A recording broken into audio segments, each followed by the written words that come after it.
I filed for divorce. A poor wife is useless after all. My husband suddenly shocked me with these words. Moreover, while I was away on a business trip, not only did he file for divorce, but he also married his lover. Furthermore, my husband said, "You, a poor person, married me for my wealth, right? I won't fall for that. So give up any claim to the property." As if I married him for his money. When I confronted my indifferent husband, who had always treated me like a poor person and scorned me since our marriage, he started to unravel. Ultimately, he spiraled down to rock bottom. My name is Karen, 35 years old. My father passed away when I was in kindergarten, and since then my mother raised me and my sister by herself. I was grateful to my mother, but deep down, I always wished I had a father. Of course, I didn't necessarily want a new father, but I always dreamed of living happily ever after with my husband, surrounded by children. Though I didn't know how many we'd have. Life on just my mother's earnings was far from wealthy, but we were happy as a family of 3. However, the poverty I grew up with never left me, even after I started working and earning a decent salary. Even when I was single, my grocery shopping at the supermarket centered around discounted items, and I would stock up during sales. If the items wouldn't go bad, eating out was out of the question, and for meals alone, I wouldn't even buy convenience store bento. For drinks, I would bring tea in a thermos. Before I knew it, saving money had become like a hobby of mine.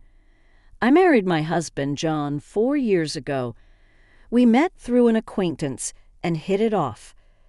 Unlike me, who grew up poor, John was wealthy from a young age, and our views on money and values were completely different. However, I was drawn to his kindness and the new world he showed me. We started dating soon after meeting, and as I was over 30 and eager to get married, we tied the knot in less than a year. We decided to move into my apartment, which was close to both our places. It was a company-subsidized apartment, so the rent was quite cheap, one of the reasons we chose it as our new home. After marriage, I continued paying the rent, and John contributed to other living expenses. This was how our married life began. John had a somewhat traditional view of gender roles, believing women should quit their jobs and take care of the home after marriage, and if men should support women while women managed the household. I found these views of his cool and masculine at the time. Before our marriage, he suggested I become a homemaker, saying he would support me. He probably thought of me as a domestic woman, good at cooking and cleaning, which made me happy at that moment. However, I loved my job and had important responsibilities at work. I didn't hate household chores, but being a full-time homemaker wasn't an option for me. If I quit my job and became a homemaker, we would have to leave this apartment as it's company subsidized. Moving to a similar apartment would significantly increase our rent and moving costs. Honestly, John's salary wasn't that high. If we had children, our financial needs would increase, and I would inevitably need to keep working. Thinking about our situation, I decided to earn as much as I could while I could, and since I was paying the rent. I felt I needed to continue earning. I subtly brought up these points, including the need to move out of the apartment, in a conversation with my husband, John. This was probably the first time I contradicted his opinions. "Hey, about you wanting me to be a homemaker, I'll take care of the house, but can I continue working until we have kids? I want to save as much money as we can for now." "Huh? Are you saying my salary isn't enough, or do you just want more money to spend?" "It's not like that. Kids are expensive, and I want to save up for that. I can even use my earnings for our living expenses. It's better to have more money, right?" "Right. Your annual income is $115,000, right? It's not much, just enough for the rent, but it's better than nothing. It's better than lounging around at home." "All right, but don't slack off on the housework." "Yeah, but thank you. I'll keep working until we have kids. Of course, I'll take care of the house too." Though I felt uneasy about some parts, I managed to convince him to let me keep working. But in hindsight, this might have upset him. Balancing work and household chores was harder than I expected. My days were incredibly busy. I was a full-time employee, not part-time. I woke up early to prepare breakfast, lunch boxes for both of us, and to do some prep for dinner and tidy up the house. When I got home, I prepared dinner, heated the bath, and did laundry after John went to sleep. Honestly, there was barely any time for us as a couple, and I began to wonder if this was really what a marriage should be like. On the other hand, John, who acted like a traditional husband, did absolutely nothing at home.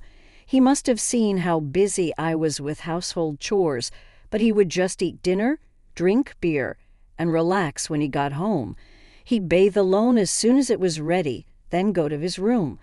I wished he would help out a bit, given how hard I was working, but I couldn't say anything, fearing he'd tell me to just quit my job.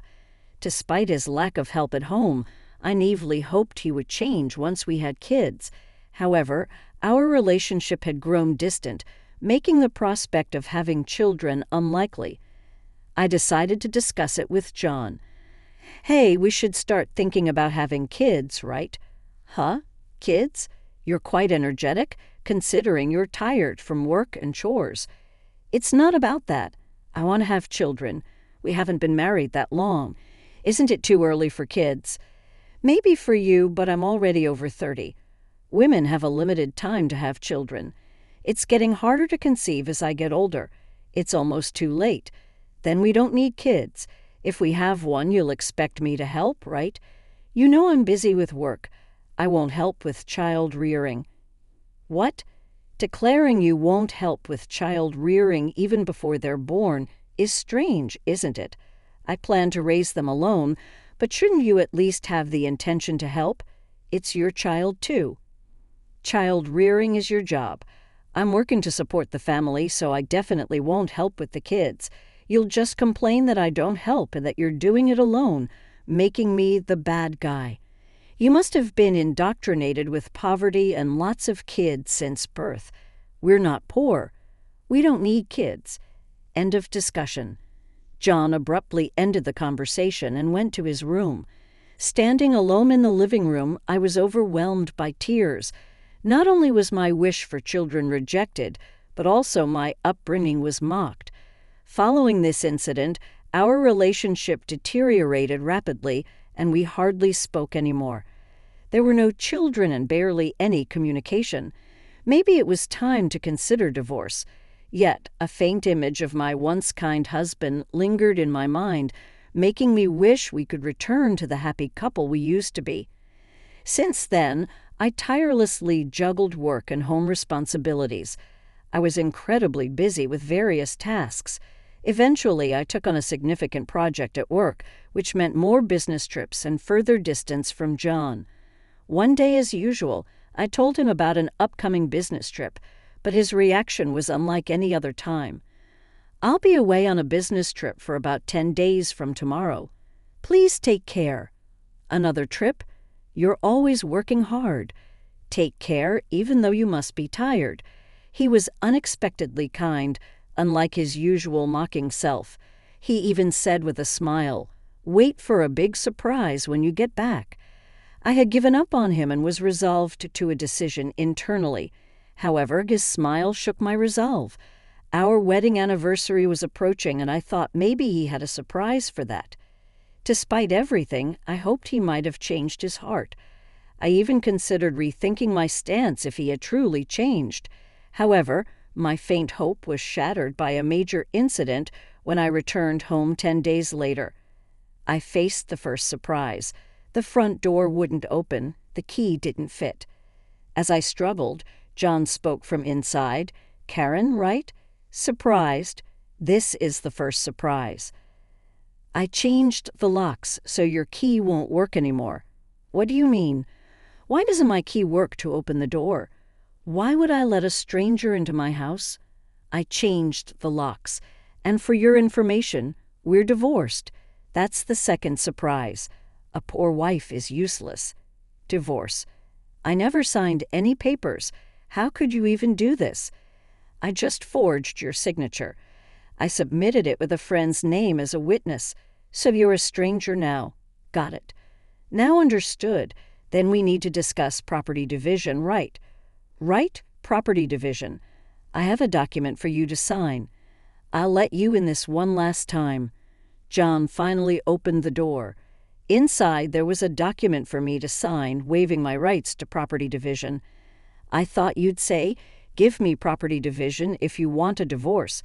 Poor people like you probably saw me as rich. You married me for my wealth, right? I won't fall for that. So, waive your rights to the property. What? I never even thought about property division. I hadn't even considered divorce. So you'll also waive your rights to property division, right? How much property do you think a poor person like you has? A few thousand in savings at most? I don't need that. I have more assets. So if anyone is doing the dividing, it would be me giving money to you, not the other way around. Don't you get it? Is that so? Well, that doesn't matter. Let's change the document to reflect mutual renunciation of property rights and make it a public document, I retorted stubbornly. Afterward, John redid the document on his computer, deciding to make it a public document. However, it would be some time before we could submit it. I decided to pack my things and leave the house for the moment. As I was leaving, he scorned me until the end. You are poor. I thought about throwing away your belongings while you were on your trip, but you barely had anything, always wearing the same clothes, typical of the poor. The reason my belongings were few at that time was deliberate, part of my plan. The only unexpected thing was John changing the locks without my knowledge. A few days later, as expected, in a panic, John called. Karen, what have you done? What do you mean? I haven't done anything. Why are you panicking? I have a lot of questions. First, I was told to leave the apartment. Oh, you were still living there. That's not allowed. It's a new month. You're trespassing. Trespassing? But it's my house. Are you okay? Did you forget that was a company apartment I rented? I was the leaseholder. So naturally you can't live there anymore. That's ridiculous. How could you do this? I can't believe you didn't know. I'm not the one who should be accused of doing things on my own. Didn't I tell you that you can't just change the locks of a rental apartment? It's my house. I can change the locks if I want. Didn't you listen? It was my lease apartment. Even if you were the leaseholder, the owner is the apartment manager. You can't change the locks without informing them. Is that so? Also, I terminated the lease. While you changed the locks, I was allowed to live there until this month.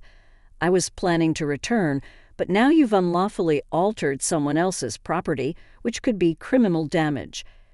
Wait, why did you terminate it so early? Criminal damage. Is that why the police are at the front door now? I'm too scared to open it. But I calmly replied, so the police did come. Don't worry, it's probably not for trespassing or criminal damage. It's better to talk to them. Why do I know about the police? Because I reported you for filing the divorce papers yourself. It seems like you've committed crimes like forgery and fraudulent use of a private document. Divorce papers can be filed by one person, but only with mutual agreement and personal signatures.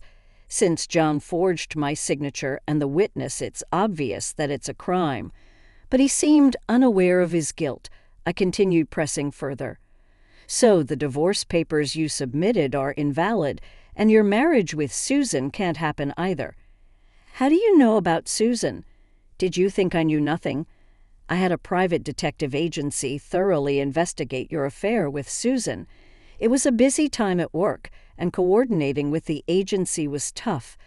Plus, you even held a grand wedding ceremony while I was supposedly on a business trip. Are you okay? Your business trip was a lie. Yes, I took leave from work, despite being busy, to do some research and prepare documents. I knew about you bringing Susan home. It would have been impossible to gather this evidence while working. After I revealed everything, John was speechless and seemed quite downcast, even over the phone. Then he pleaded with me, "Please don't tell Susan I'm divorced." Why would I? There's no such fact to tell, really. Thank you. Are you misunderstanding something? When did you become divorced? That fake divorce paper is invalid, remember. So legally, you're still my husband, not divorced. What? So since you committed adultery, well, legally my husband, Susan needs to pay compensation. I sent the demand for reparation to her house yesterday by express delivery. She didn't know you were married, right? Then I can't withdraw the claim at this point. I already knew Susan believed John was single, but I deliberately sent the reparation demand. Susan hasn't contacted me yet, so maybe she hasn't received the letter. It should arrive soon. Should you be on the phone with me when you also have to deal with the police? You're busy. I'll ignore the police. I won't be arrested. I'm going to Susan's house now to get the letter back before she or her family can accept it. He then hung up. He probably went straight to Susan's house to wait for the postman at the front door. I knew it would be futile because the letter was sent as registered mail to Susan only. Even if he waited for the postman, he couldn't receive it. A few hours later, a dispirited John called me. According to him, there was an incident when the postman arrived. Finally, I'll take that envelope. Who are you? You don't live here, right? I'm practically a resident here since I'm married. I have the right to receive the mail. I see, but I can't give you this envelope. It's registered mail for Susan only. What? Give it to me. Absolutely not. If you're so eager, ask Susan for permission. What's going on here? Oh, John, what's all this noise? What's happening? Ah, Susan, this is registered mail for you. This man insisted on taking it. Sorry for the disturbance. Now I'll be on my way. What's this? A demand for reparation? John, you were married. What's going on here? Sorry, it's just. She's an ex-wife from a long time ago. I was embarrassed to say I'm divorced. I'm sorry for keeping it a secret, but it's strange, isn't it? We haven't been dating long, and a demand for reparation. If you were divorced before we started dating, there shouldn't be any problem, right? Well, my ex-wife is crazy. Maybe she's demanding reparation out of spite because I got married. That was the excuse he gave, but such a lie was quickly exposed. The envelope included a letter I wrote along with my contact information, so Susan called me directly. In that call, I told her about the affair, the invalid divorce, and that they had a wedding ceremony while he was still married to me. Although they had a wedding ceremony, they hadn't submitted the marriage registration yet.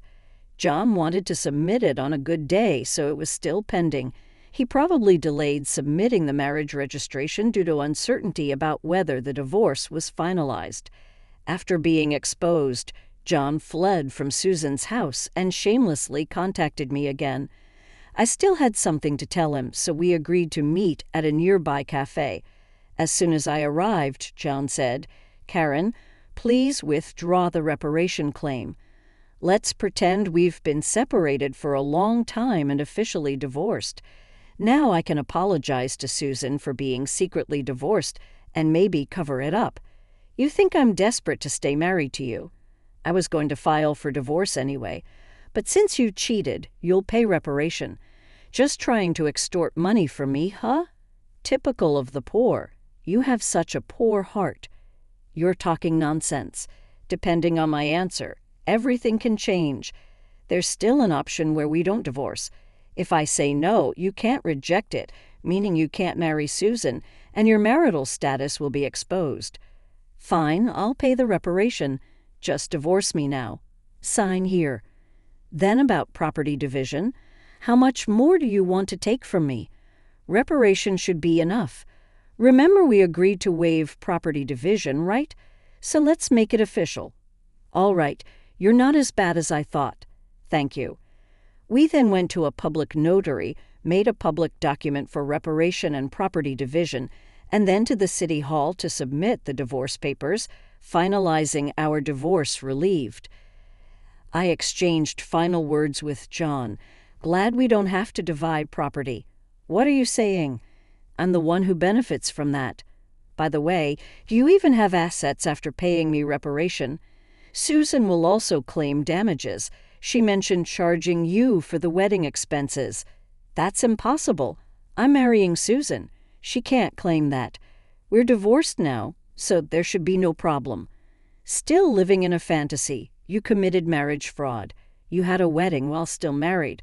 You think Susan still believes you. A marriage fraud. That's ridiculous. Susan will believe me. Believe that if you want. I heard from Susan directly. Also, weren't the guests at your wedding paid actors? You still owe them. You knew about that. I haven't paid them yet. What does it matter to you? You could have just taken property division and been better off. That's what I wanted to tell you. Even if we had divided property, you would have benefited more. What are you talking about? Poor woman? Your family is poor, and you only make $15,000 a year, right?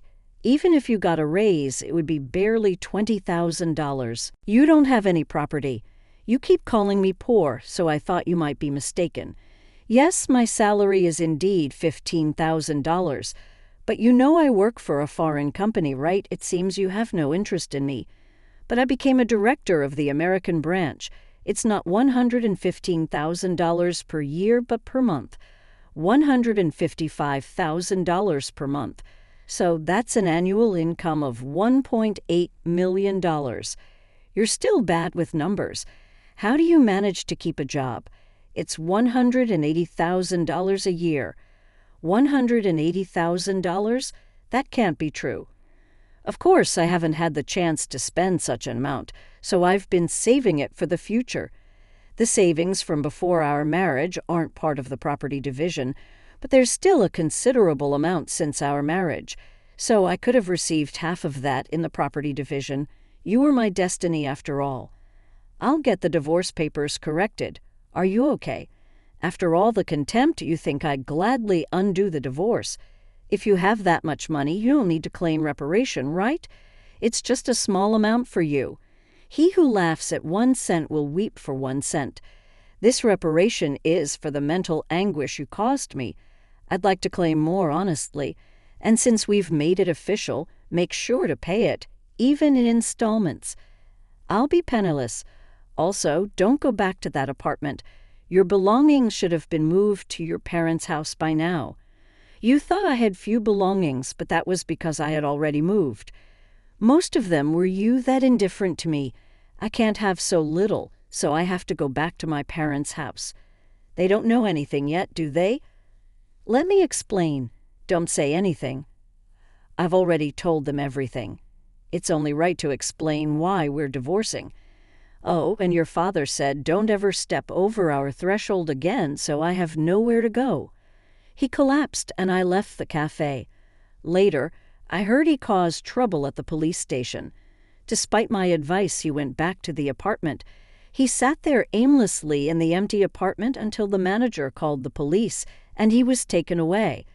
I'm not sure if it was for obstructing public duties, trespassing, or for the falsified divorce papers. Eventually, his parents took responsibility for him. After talking with me and learning about Susan, they decided that apologizing and paying damages to Susan's family came first. They went to Susan's house to apologize, kneeling in front of her family. They settled everything without pressing charges for marriage fraud, even paying for the wedding expenses. I had expected them to sue, so it was disappointing they didn't. So I decided to pursue legal action against him for forging the divorce papers. John offered a settlement, but I didn't withdraw the lawsuit. I didn't want him to think everything could be solved with money. I wanted him to be convicted and understand the gravity of his actions. Even if it cost time and money, I left everything to my lawyer, so it wasn't too burdensome for me.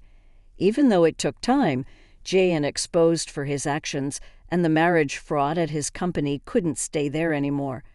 After being detained by the police and subsequently absent without leave, he was eventually fired.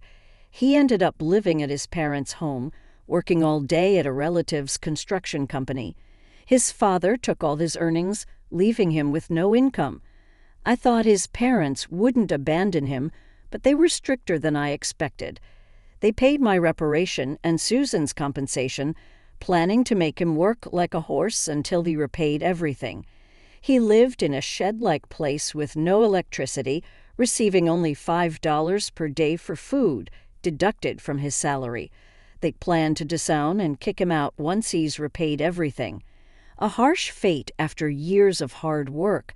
I was offered a position at the head office abroad, so I moved overseas after the divorce was finalized. I worried John might come to me for help or harbor resentment, but moving abroad alleviated those concerns. I thought work would be my partner for a while, but soon I found a new relationship. I'm now dating a foreign executive at our head office, and I'm pregnant with plans to marry soon. I told him everything about my past and my ex-husband, and he's understanding. I'll take maternity leave and plan to return to work later, supported by him. He's enthusiastic about taking paternity leave and co-parenting, showing a different cultural perspective. After being tormented by my ex-husband, I finally feel I'm grasping true happiness and confidence in building the happy family I always dreamed of. Many suffer due to selfish spouses. While divorce isn't always the right choice, enduring silence isn't a virtue. It's important to know that honest discussions can lead to resolutions, and sometimes divorce is a necessary option.